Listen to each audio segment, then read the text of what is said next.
नमस्कार विद्यार्थी मित्रों, आज मैं कक्षा 5 सबके आसपास में प्रकरण नंबर 3 बीज की विकास यात्रा की चर्चा करूंगी। तो बच्चों आइए प्रकरण की तरफ चलते हैं।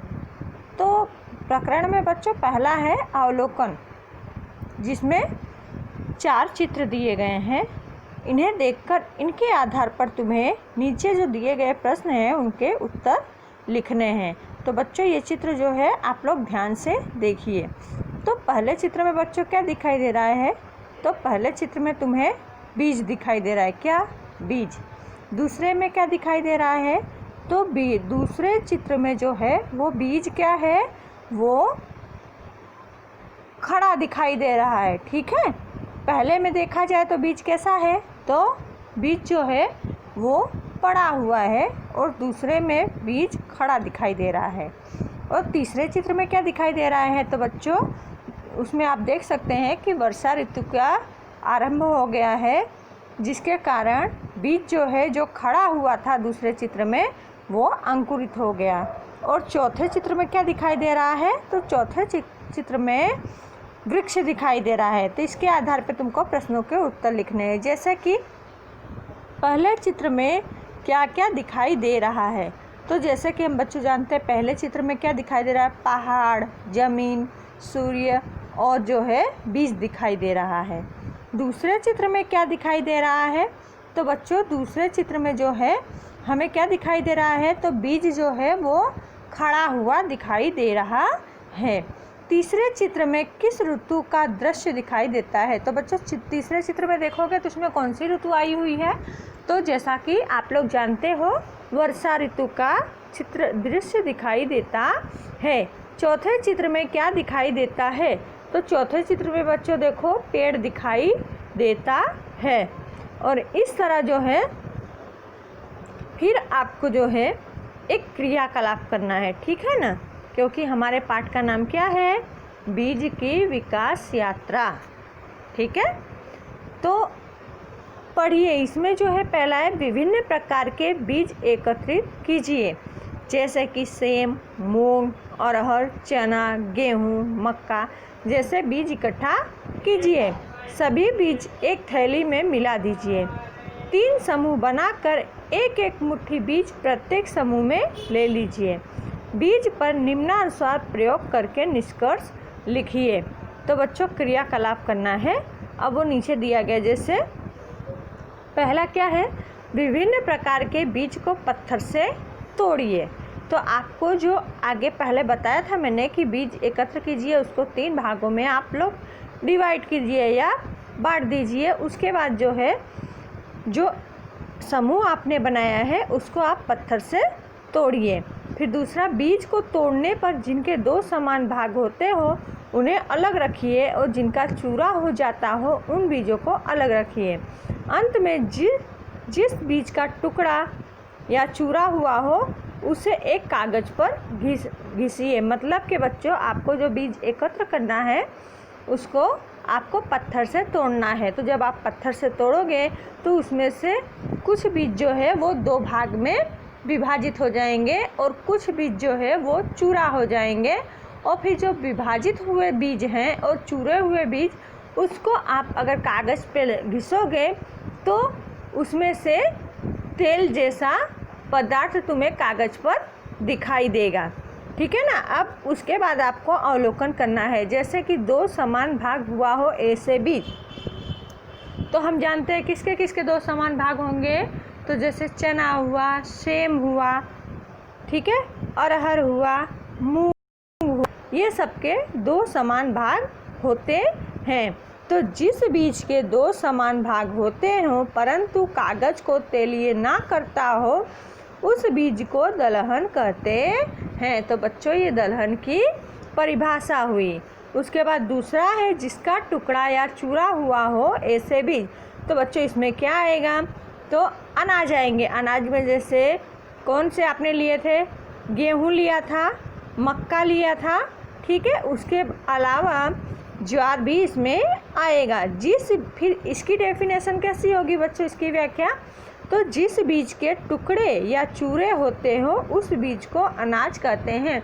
जैसा कि चावल, गेहूँ आप अपने घर में उसका चूरा करके देख सकते हो, उसके 2 टुकड़े नहीं होते, ठीक है ना। उसके बाद चूरा या टुकड़े को कागज़ पर घिसने पर कागज़ तैलीय हुआ हो ऐसे बीज। तो बच्चों ऐसे बीज कौन कौन से आएंगे?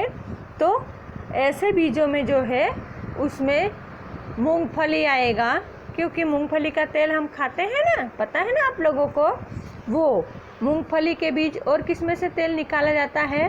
तो सरसों, उसमें से भी तेल निकलता है। तिल, उसमें से भी तेल निकलता है। तो इनके बीज जो है अगर आप कागज़ पर घिसोगे तो उसमें से तेलीय पदार्थ तुम्हें दिखाई देगा। तो इसकी परिभाषा कैसे होगी? तो जिस बीज का टुकड़ा या चूरा करने पर तेल निकलता हो उस बीज को तेलहन कहते हैं। मतलब बीज को 3 भागों में बांटा गया है, दलहन, अनाज और तेलहन, ठीक है ना बच्चों। अब उसके बाद आपको बीज की एक सूची बनानी है और जिसमें इसके अतिरिक्त जिन बीजों को आपने देखा हो अथवा जानते हो उनका नाम लिखिए। तो बच्चों आप लोग ये जो कोष्टक है उसको आप अपने माता पिता की सहायता से भरने की कोशिश करिएगा। ऐसे तो मैं बता देती हूँ आप लोग को। जैसे देखे हुए बीज, तो आपने किस किस के बीज देखे हुए हैं? तो जैसे चना, अरहर, मूंग, ठीक है। और फिर क्या आएगा? उड़द। और क्या आएगा? गेहूँ। और क्या आएगा? ज्वार, ठीक है ना। और ना देखे हुए बीज, आपने जो बीजों को नहीं देखा होगा उनके बारे में आपको लिखना है। जैसे कि आपने मान लो तिल का जो है वो बीज नहीं देखा होगा, प्याज का बीज आपने नहीं देखा होगा, ठीक है ना। उसके बाद काकड़ी का बीज आपने देखा नहीं होगा, ठीक है। और उसके बाद आप क्या लिख सकते हैं? मूंगफली का मान लो आपने बीज देखा नहीं होगा। तो ऐसे सब बीज आपको यहाँ लिखने हैं, ठीक है। नीचे सारणी में बीजों का वर्गीकरण कीजिए। अब इसमें आपको वर्गीकरण करना है, मतलब कि इधर जो आपने बीज लिखे हैं, देखे हुए बीज और ना देखे हुए बीज, तो उनको वो अनाज है, दलहन है कि तेलहन है, उसके बारे में आपको लिखना है। जैसा कि मैं एक बताती हूँ, जैसे कि आपने गेहूं का बीज देखा है, तो गेहूं के बीज को अगर आप पत्थर, जैसा मैंने आपको बताया कि क्रियाकलाप मैंने पहले करवाया ना, तो उसी के जैसा सेम टू सेम आपको क्या करना है? तो गेहूं का बीज लेना है या चावल का बीज लेना है, जो भी बीज आप ले सकते हो, उसको पत्थर से तोड़िए। यदि पत्थर से तोड़ने पर उसका चूरा हो जाता है तो वो क्या कहलाएगा? तो अनाज कहलाएगा। और यदि चूरा नहीं, 2 भाग होते हैं, तो वो अनाज में नहीं आएगा, उसे क्या कहा जाएगा? दलहन कहा जाएगा। और फिर उसके बाद वो जो चूरा हुआ है बीज, उसको क्या कीजिए? आप कागज़ पर घिसिए। यदि उसमें से तेल जैसा तत्व दिखाई देता है तो उसका समावेश तिलहन में किया जाता है। उसके बाद 2 जो ब्रैकेट है उसको आप अपने मन से भरने की कोशिश कीजिएगा बच्चों। उसके बाद इसमें जो है बीज के समान टुकड़े हुए हों ऐसे बीज, और बीज का चूरा या अनेक टुकड़े हुए हों ऐसे बीज, तो इसको मैं लिखा देती हूँ। तो समान टुकड़े हो ऐसे बीज में क्या क्या आएगा? तो बच्चों चना, मटर, मूंग, सेब, अरहर, मूंगफली, उड़द, मसूर इत्यादि। बीज का चूरा या अनेक टुकड़े हुए हों ऐसे बीज, तो इसमें क्या आएगा बच्चों? जैसे कि मकई, गेहूँ, ज्वार, चावल, फिर क्या आएगा बच्चों? बाजरी, ठीक है। तो इस तरह के बीज इसमें आपको भरने हैं। तो ये जब कोष्टक भरोगे तो इसके आधार पर 2 परिभाषाएं जो है वो आपको मिलेंगी। जैसे कि जिस बीज के 2 समान भाग हो जाते हैं उस बीज को द्विबीजपत्री कहते हैं, और जिस बीज के 2 समान भाग नहीं होते उस बीज को एक बीजपत्री बीज कहते हैं। मतलब कि आप जब वो बीज को पत्थर से तोड़ोगे तो कुछ के समान भाग होंगे और कुछ जो है वो चूरे हो जाएंगे। तो जो चूरे हो जाते हैं उनका समावेश किसमें, कौन से बीज में होता है, तो एक बीज पत्री में, और जिनके 2 भाग पड़ जाते हैं उनका समावेश द्विबीजपत्री में किया जाता है। जैसे कि अब इधर दिया गया है गुठली, गेहूँ, अरहर, सरसों, तोरई, बाजरा, मक्का, चावल। तो ये सब के बीज एक बीजपत्री है कि द्विबीजपत्री है, तो वो आपको लिखना है। तो जैसे द्विबीजपत्री की बात कीजिए तो इसमें कौन कौन से आएंगे, तो इसमें देखो पहला तो जो है वो गुठली, फिर उसके बाद अरहर, सरसों, ठीक है।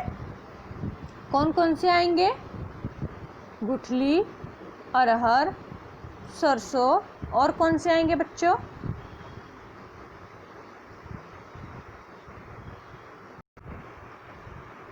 मक्का।